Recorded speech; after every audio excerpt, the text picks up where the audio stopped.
Good evening and welcome to the Laughing Monkey Music Show. Taylor and Ray said Fred. We have Richard and Fred. How are you guys? We're good, man. We're okay, thank you. Yeah, Yeah. we're fine. And in the black is actually Fred, and in the back is Richard. And I'm Richard. Yes, correctly. See, I got it. I know it. I know. I imagine your whole life you probably, because you're the singer, just like Van Halen, David Roth could call Van Halen. You know what I'm saying? Yeah. The world just focuses in towards the low hanging fruit in the thought process.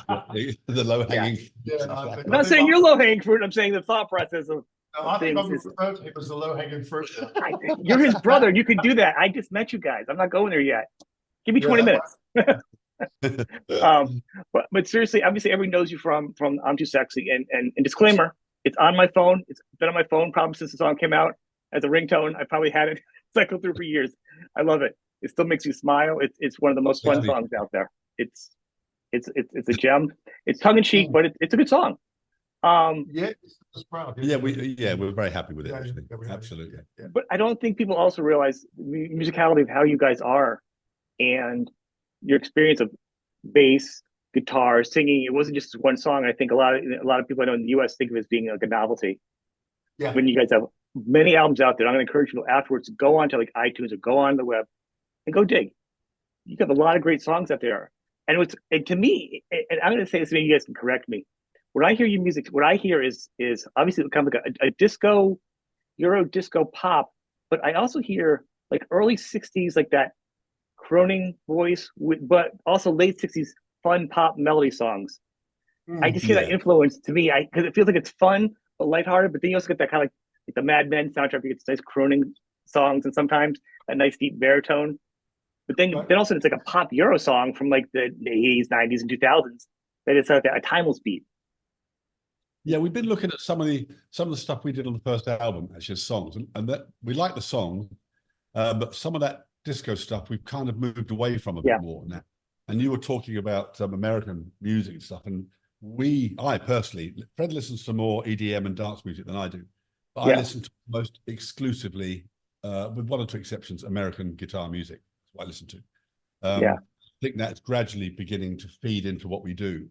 So it's taken 30 years. It's only taken 30 years. Which is funny because you're known to be a bass player, and you're into the guitar music, and it's the other way around. I mean, I assume you play guitar too? No. Just bass, and you listen to guitar. That's pretty funny. Okay. Yeah. Well, continue, please. Somebody suggested another two strings. I thought, no, there's no way I'm gonna do that. I don't need that stress, baby. So no. I enjoy playing bass, but very often in the studio we get bass players in, or we use keys because I'm slow. I couldn't be a session player. So at the moment, in fact, I'm learning notation. I've tried tabs. I don't really like tabs. So I'm learning notation. And that's more for me than anything else. I in terms of shows, I much prefer just looning around in the front. That's what I enjoy. Yeah. Well, the music is fun just playing like you can play a song by yourself. Like I'm the second best player playing guitar alone in my room. I'm still the second best. But I love it. Nothing makes me happier when you're playing, you're earning it, you're learning it. It's not about, you never stop learning music. Which is, I've talked to them, tons of top musicians, and they're like, yeah, I'm taking this course now from this guy. I go on, this guitar site to relearn my music before I go on tour because I forget my own music. That's a common thing you hear. I think also all you need to do is, if I play guitar, just go on someone's site like Tim Pierce, and if you think you're up to speed, you're not. No. Have you ever talked to him? I've had him on my show. Nicest guy ever. Oh my god, such a good player. He's played on every song. Anytime people out there, Tim Pierce, Rick Springfield, Crowded House. You like name a song you've heard. You couldn't walk through a mall for an hour and not hear like 10 of his songs he's been on. Yeah, he's a really. I watch his videos. Apart from being a great player, he comes across as such a nice man. Yeah, he's nicer than you even think he is. Like off the air, he's just nice guy. If you're a chance to meet him, I recommend it. People check him out. Also, I can't say enough. But yeah, as a musician, you always want to go. But to me, and I'm talking about when I listen to your music, I'm talking about I listen to like all your albums from, not just the first one. Probably actually, I'm the kind of person that gets burned out and hearing something on the radio so much, even if it's a good song. Like I don't listen to popular Zeppelin songs anymore because it's just too much.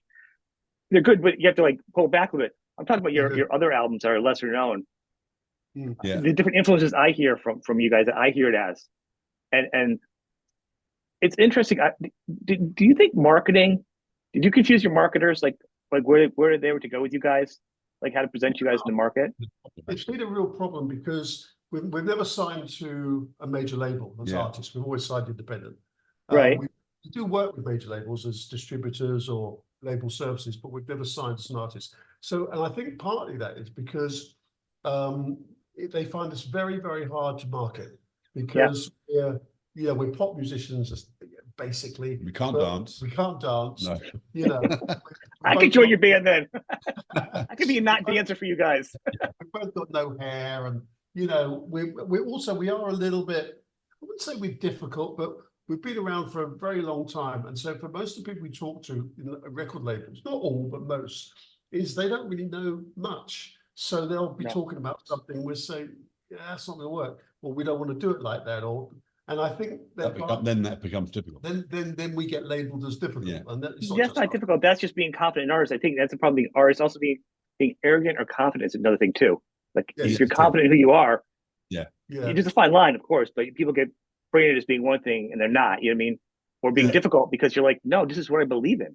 This is my career. To me, record labels, I always call them the banks. You know what I mean? They're investing in something that was already popular before. They're already one behind. What I mean? They're betting on the safe bet.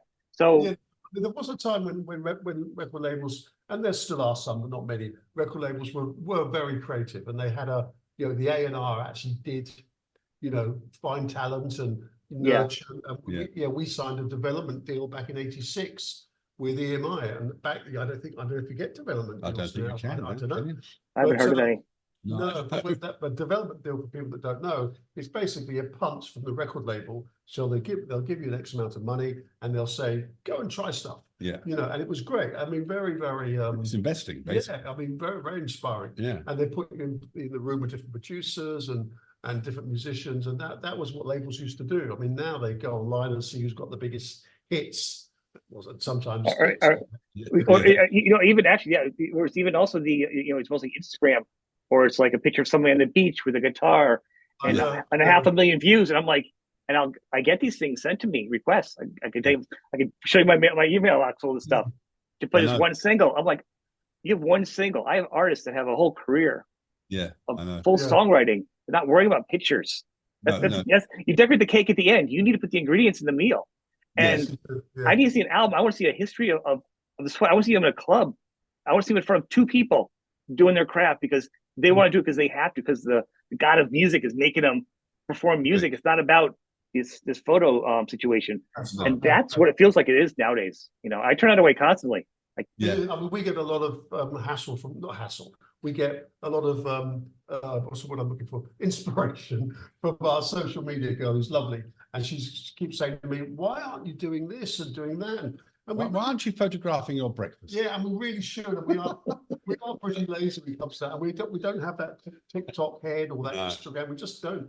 And we do try, but she bless her, she's just got her head in her hands. There's a limit though, and even so, I created a show during COVID. In a nutshell, here, I don't make money from it. I don't do anything. It's literally just me. I want to support artists. I have a job. You know what I mean?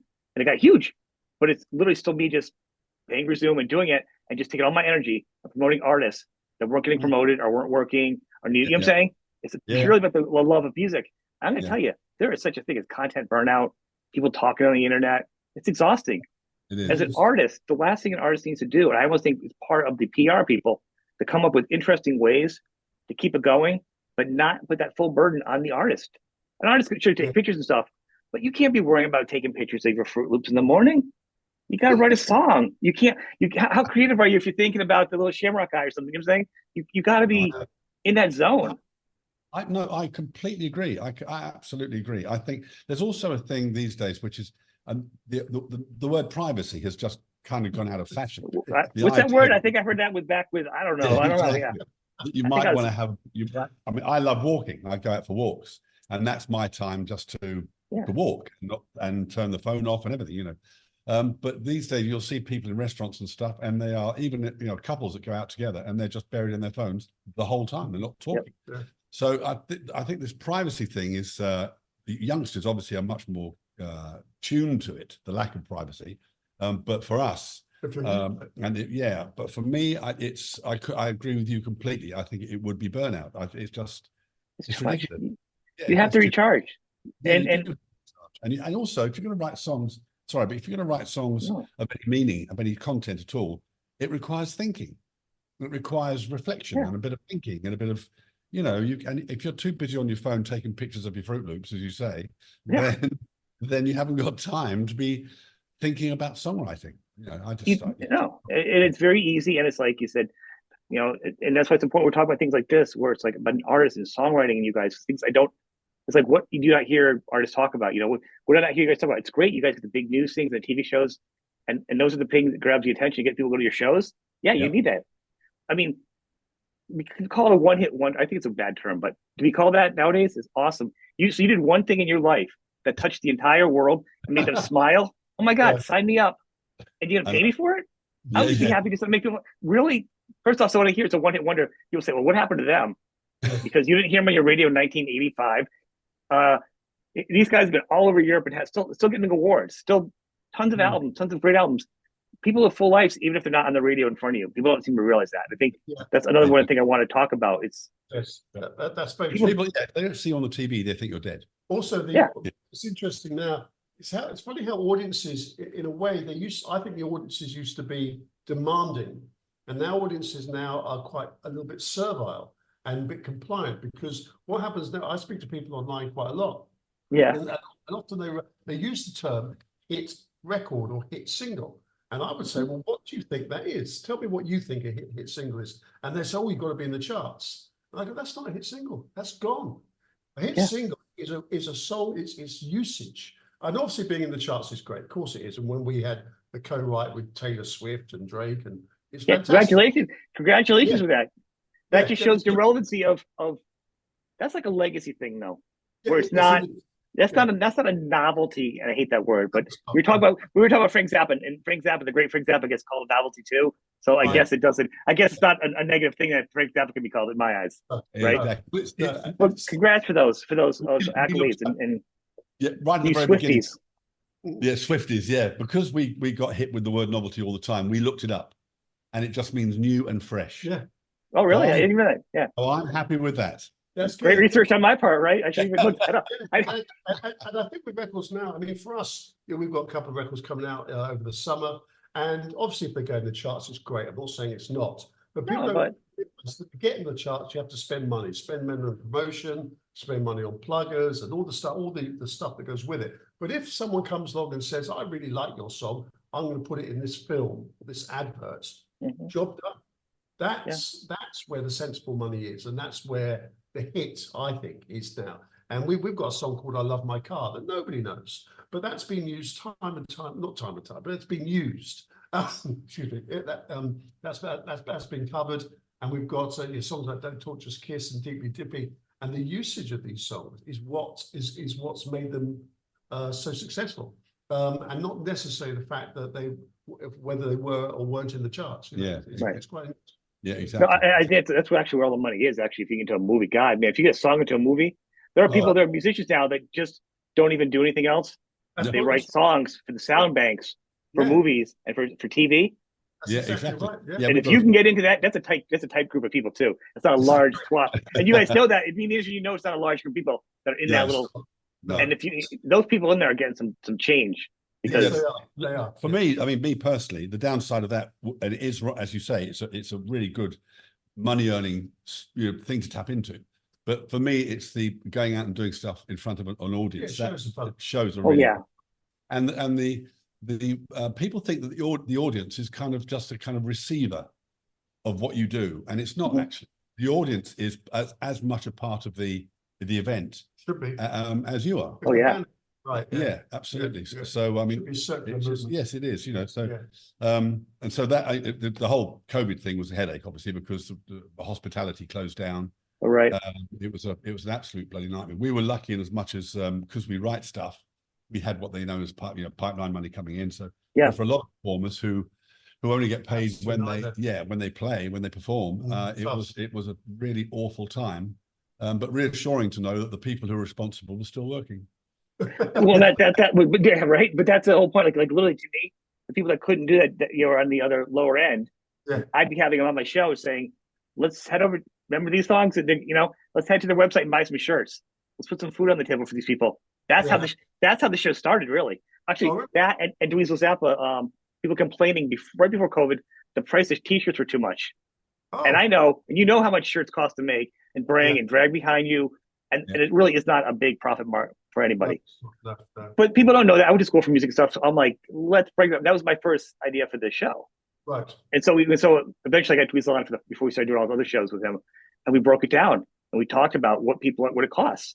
Right. You know, the reality. And if a band comes to town, what the cost is, and you know, the venues and everything, which I've been trying to really make it real to people that an artist comes here, they're not on the bus. This isn't like Taylor Swift, whatever. I'm not dogging her because honestly, that woman has worked her entire life hard, you know, so give it to her. But I'm saying a lot of people aren't living that life, and it costs $1,000 a day for a bus, insurance, and this and that. It's cost just to get out of the gate. You look at $500,000 for a tour, and you haven't got any money in. And after COVID, you know, when you see your bands, come see them. And a band like you guys are a live band in a way. You bring happiness to people. You know what I mean? You're not a jazz band where it's like you can kind of sit back and have a cigarette and or whatever and mime or something. You know what I'm saying? You're not a band where you can like listen to it at home or close your eyes and not realize you're there. Yeah. You guys are live. And as you're dancing, you're feeling emotions. You're sharing something with a community. Yeah, exactly. That's a gift. You know? It is, yeah. Exactly. Yeah, I also, I mean, you hear it all the time. Oh yeah, the money is now in touring. And this always comes from people that have never been on tour. And they'll look at, you know, Springsteen, I should say, Taylor Swift, and they'll use that as their examples. Go, no, forget. If you, as you say, come down a few rungs, and you're paying $1,000 a bus, and then you've got a crew of, let's say, 12 people, including the band. And they all went $400 or $500 a day, and then you've got your hotels, and then you've got your meals, and then people go, "Why am I paying $50 for a ticket?" Well, And then I've been talking about flying from. If you want to go from, you guys are in England right now, going to US, and then you talk about $15,000 of visas, and then are things filled out properly? And then when you go to a venue, and then the venues tax you, and then you get an American tax on top of that tax, so you're being taxed like 15 times on a T-shirt. You're only making like $5 on, if you're lucky, for dragging it around the globe. Exactly. And the bands don't complain about it, but I'm not a band, and I'm going to complain about it for the bands. Yes. So these people can be aware of it and go, oh, okay, I get it. Yeah, you know what I mean? Also, there's withholding tax, so then you have to, you know, so if we go and do shows play a lot of shows in Europe, and then we have to get this withholding tax voucher that we then have to, or we don't, our accountant presents it to the tax guys in England, and they put that up. So it's just. Is that because of Brexit? Now, did Brexit change it even harder for you guys? I imagine, because I heard a lot of musicians were like, it's a nightmare. To us, no. I mean, I can't talk on behalf of any other musicians. It's made no difference to us whatsoever. No. So good for you. I've heard others say bad. I don't know enough of it. I'm not in that soup, so I don't know enough about it. But I've heard a lot from British artists that it's a nightmare. Some artists are going on about the carnet. You know, that's one of the things that has changed. I think for really small bands, it's made a difference. I think it's made it. We can only say from our position, and we do tour with other bands sometimes. No one's ever mentioned it. It hasn't been a problem for us. No. I don't know. So I just from personal experience, it's been fine. Back in the day, I remember we were doing a German radio show, and the guy, the DJ, turned the mic off at the end of the interview, and he said, "Oh," and the Brexit vote was sort of beginning to happen, and he said to us, "So, what did you vote?" So I said, "Well, I voted to leave." He looked at me like I was absolutely insane. He looked at me like, what's the matter with you? You know, it was really interesting. So that was the attitude at the beginning, and now it's kind of beginning to sort of people are just getting on with it. People are just getting on with it. Yeah. Are they? Yeah, they are. Yeah. I mean, it swings around. I mean, some people are always going to have their views, and we have ours. But in terms of just getting in and out of Europe, I mean, Europe in a way, but certainly in Central Europe, like Germany, Switzerland, Austria, Holland, that's our home market, really. The UK is not a home market. No. Central Europe. That's funny. A lot of bands, it's like that though. A lot of it's always away from home, or like where it's exciting or something. It's like it's where the loyalty is for us. You know, it's just where our worth is higher. Yeah. You know, so we tend to work there, and so we are quite well organized in terms of, you know, we've got a whole team of people over there. We don't drag people backwards and forwards. We have a team of people in Europe. we have equipment there, we have sound guys and tech, and so maybe we're better organized because we. Oh, that's really good. That's good. Do you? I don't really know. This makes this conversation goes on because these aren't planned thought out questions. It's more of a conversation. Yeah. Do you find out now you're popular? Like noticed? Are you noticed more other places because you tour more and because as you've gotten older as artists now, you're less known in England? Like, because an example is there's a rock band that plays a lot in Europe, right? A lot of rock bands do. They play very little in America. Yeah. So when they go out, they're not known as well. So they almost like live a regular life. They're getting their musical learnings. Yeah. But they're not dealing with the over the top. They're fans. You know what I'm saying? Yes, I do. Do you guys feel that little difference now as time's gone on with so many new artists? We sort of get in the UK. We're sort of a bit like the Queen Mother used to be. Not as old, but not as old. People. All right, so many jokes. So go on. People, they want photographs and they want signatures and all that kind of stuff. And we're sort of part of the furniture in a way in the UK. Okay. In Europe, we're seen as working musicians, much more than we are here. Yeah. Although with one exception, we were in Paris many years ago, and we were just having a cup of tea outside a restaurant. And all these girls on the other side of the street saw us, a whole bunch of schoolgirls, and they came running towards us, right? And I said to Fred, "Oh my God, we must be selling records in France." Then it turns out they're all English. But it's very territorial, and but everybody with us, whether it's England or Germany, doesn't matter where we are, South Africa, wherever, everybody's really nice. We haven't had one piece of negativity ever. No, I mean we had some problems in Russia once, like everybody does. Yeah, I saw. I didn't. I'm not always so hip on everything. It's so deep, and I saw that. I was, oh my God, that was awful. Yeah. You should see the other guy. Yeah, exactly. Yeah, we went a bit wrong at that moment, and then we had some problems with the far right for a while. And now, weirdly, we get attacked by the far left, and we can't please anybody. Yeah. What are you getting attacked for now? I mean, geez. Oh well, it's just I won't bore you. It's just gossip and it's just BS. Really, to be honest with you, I don't really want to give them the airtime. No, it's just don't even bother then. It's fun. I always know people giving grief for stuff, and it's like it's kind of insane with canceling this or canceling that, whatever. You guys have done so many good things and positive things. You speak your opinions, and people can disagree with things. And I've had people want to disagree different versions of whether you're doing shots for COVID or not the shots, and it doesn't matter. Everybody should have a talk, and you walk away. You should still be hugging each other and walking away in a regular world. Yeah, in a regular world, right?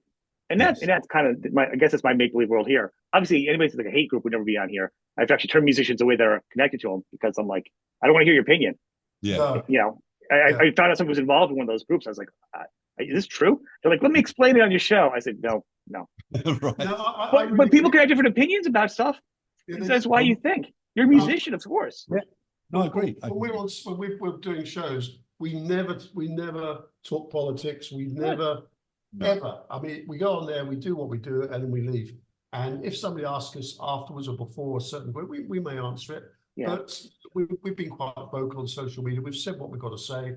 And, I'm fine with that. I honestly, I don't want to stir up anything for you guys because I think I really want people to focus on it. You guys are musicians, and like early on, you probably say better. You guys were touring, with Joy Division, and you guys have been on all the classic rockers and like Bowie and stuff. You guys have put it in. You know what I mean? Yeah, we have. And you continue to tour where a lot of artists aren't around anymore. You're still putting out albums. You're still winning awards. And you're still touring. Yeah. And you guys still look like you haven't aged at all. So you guys got the thing. We had to know hair early, and no one knows how old you are. Like literally. Yeah. That's probably your best genius thing ever. You trademark that, man. We'd have hair like that. Would look like Einstein.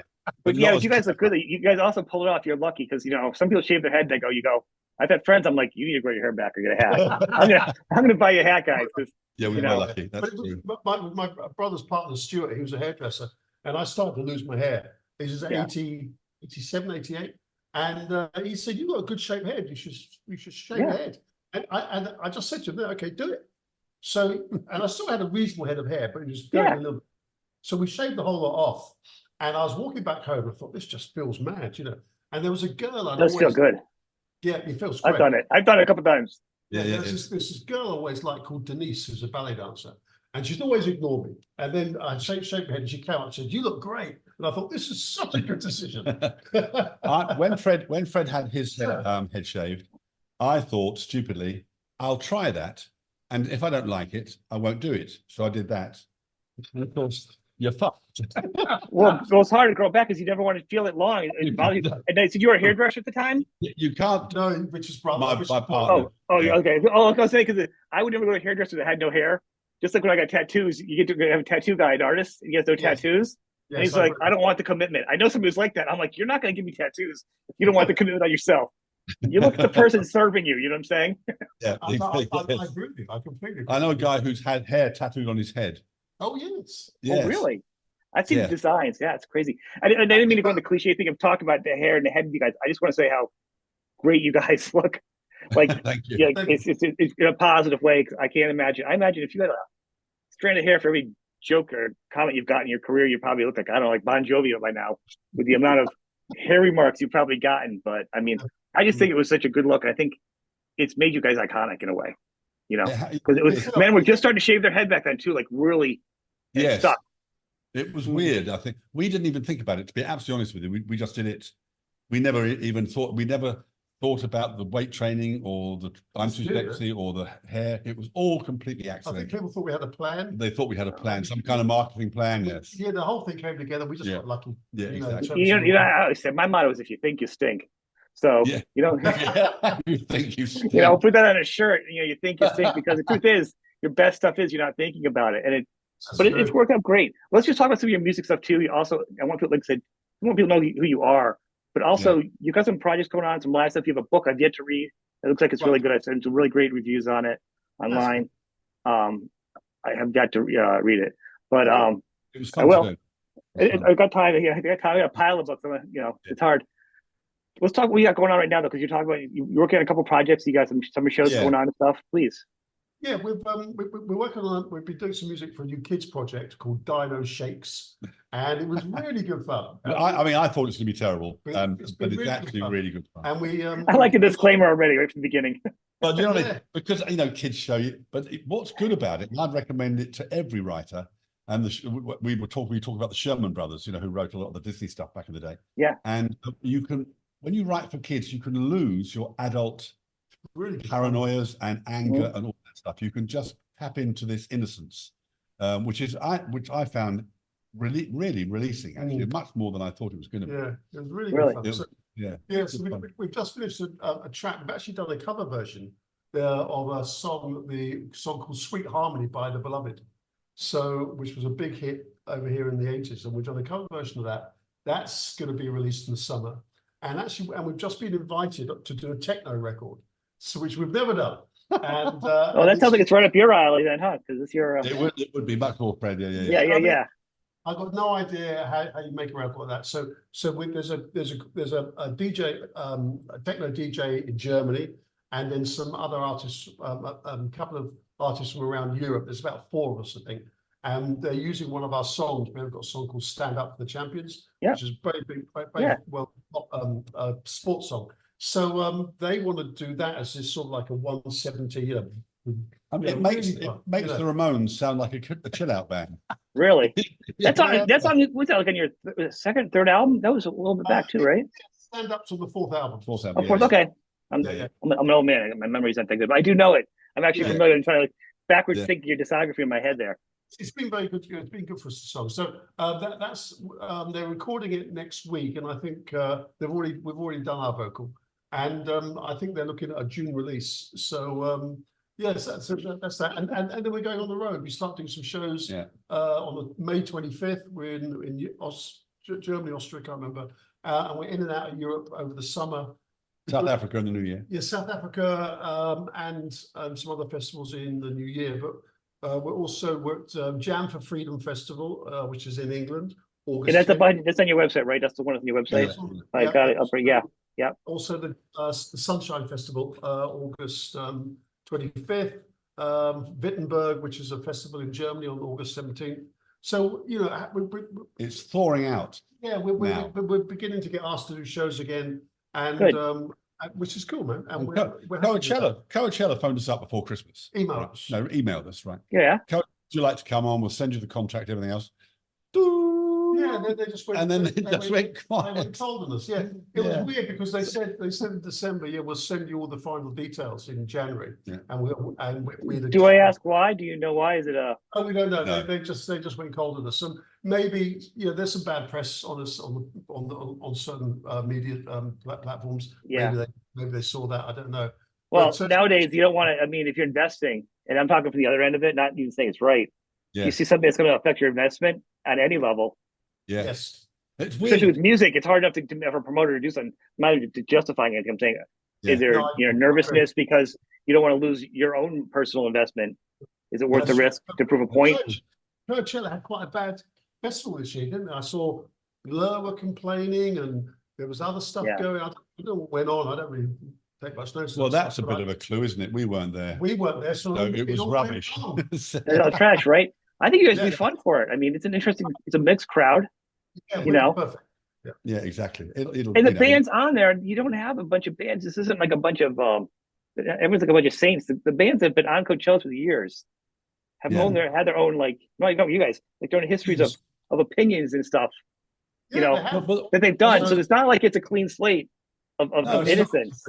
exactly. You know what I And mean? also, pop music traditionally has kicked up the dust. That's the whole point of it. Should do. It should. That's exactly what music. And you go back to Dylan and Joan Baez and all that stuff. And I was gonna say Jerry Lee Lewis was getting enough trouble doing his own stuff back in the day. absolutely. If everybody can Yeah. listen to his music and be okay with that Child Bride stuff, I think people Yeah. can relax. Yeah. Like I still don't know how that happened at any point in life. You know what I'm saying? No, And I'm from the country. So I'm like, Yeah. guys, Yeah, I exactly. don't understand.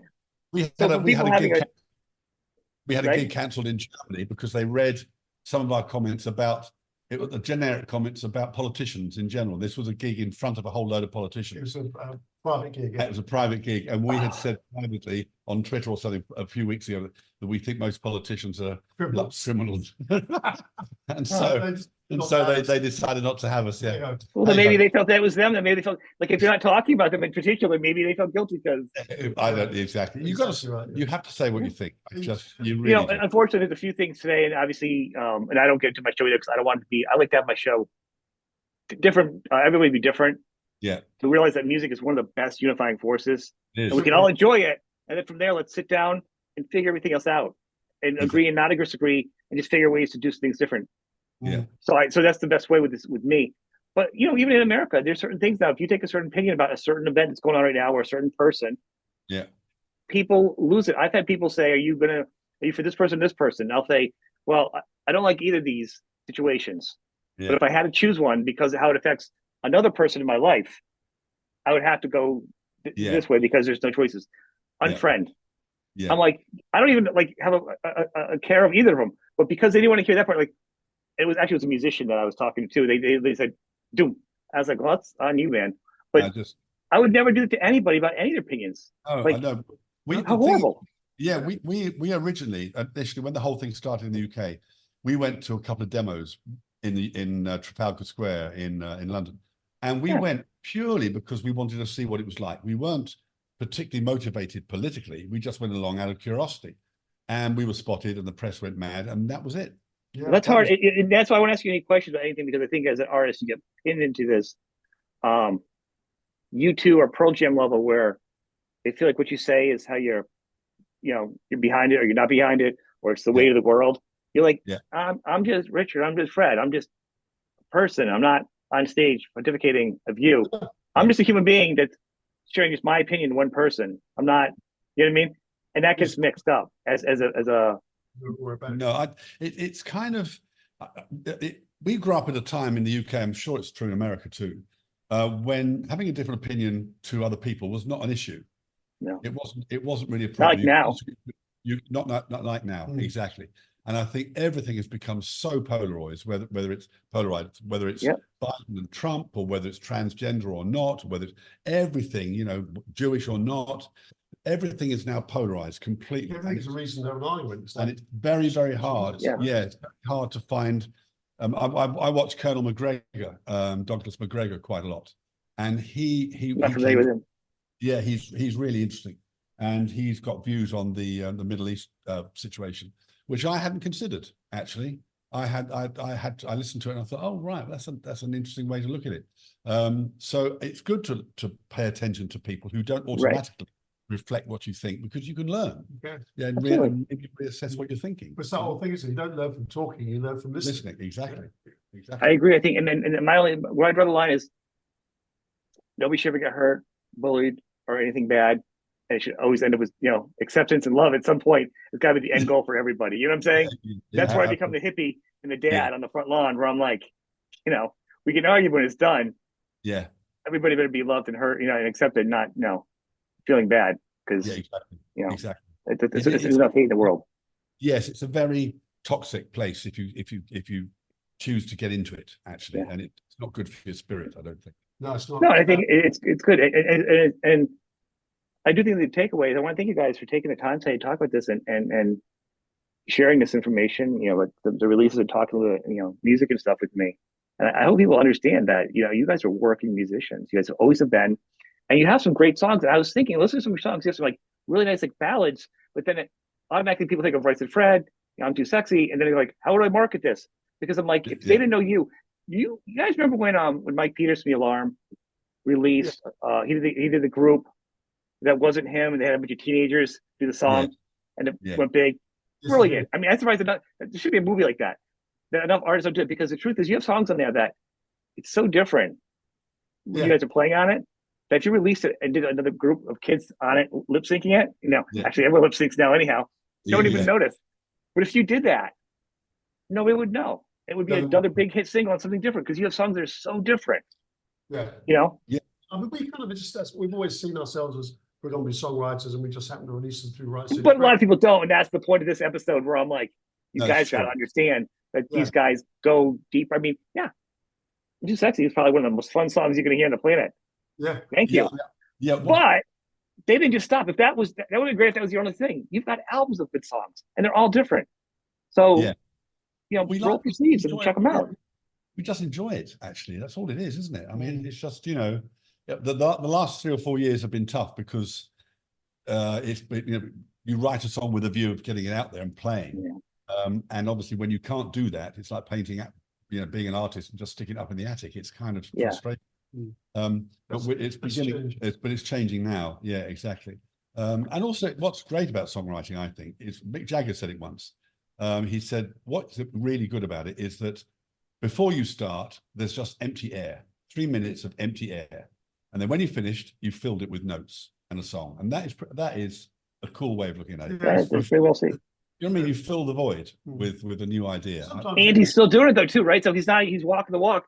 Their last album, the newest album, is pretty good, huh? Yeah. And you're still touring. I haven't heard it though. No, I check it out. It's pretty good. I mean, if you're a Stones fan, there's been a couple of years of albums where I'm like, not my thing. I respect an artist for putting out, for just doing music. I'll never dog anybody. But as a fan, like what you really kind of gets you going is you're like you're great. You dig into it. Yeah. The new one, I'm like, oh, I feel this one. Oh, and they're like, and you're like, where are you at in your career? And you're still doing this? You don't need to do this. You haven't needed to do this for 50 years. You know what I'm saying? And you're doing this album now and you're on tour. Yeah. He's dancing around on stage and having kids. My grandfather already passed away because he was in a home like 10 years earlier than that age or something. You know what I'm saying? Yeah. That's amazing. Yeah. That's what keeps him young. Yeah, I mean, that's true. Yeah, that is true. The energy of some artists. I was watching Jimmy Page play the other day. Oh. I don't know how old he is, but he still plays with a lot of exuberance and energy on stage. Yeah. Cool. Yeah, he does. I mean, it's amazing. I think you guys still doing stuff is fantastic. It's exciting. I think it's what you want to do as an artist. You want to keep creating. I mean, everything else is just extra. I mean, good to pay the bills and get the attention. Yeah. But if you're an artist and a real musician or whatever you're at, you do that to your last breath. Absolutely. Yeah, exactly. It's a vocation rather than a you don't pick it up as kind of like a hobby. And that was, as I say, that was one of the problems with the last 3 or 4 years. It became a hobby. And it was frustrating. Yeah. Although, I mean, we had a #1 record with Tide, and we managed to make it quite productive. Yeah. Well, that's still pretty good. It doesn't suck. Yeah. It's more than most people did during COVID, right? Exactly. I was happy I get to drive into work every day. You're making a #1 album. So I think we all have our levels of success. Our meters are different. Yeah. Any chance you guys do the US down the road? We'd love to. It's as you say, it's expensive coming over. Yeah, it's very expensive. It's like a festival or something even.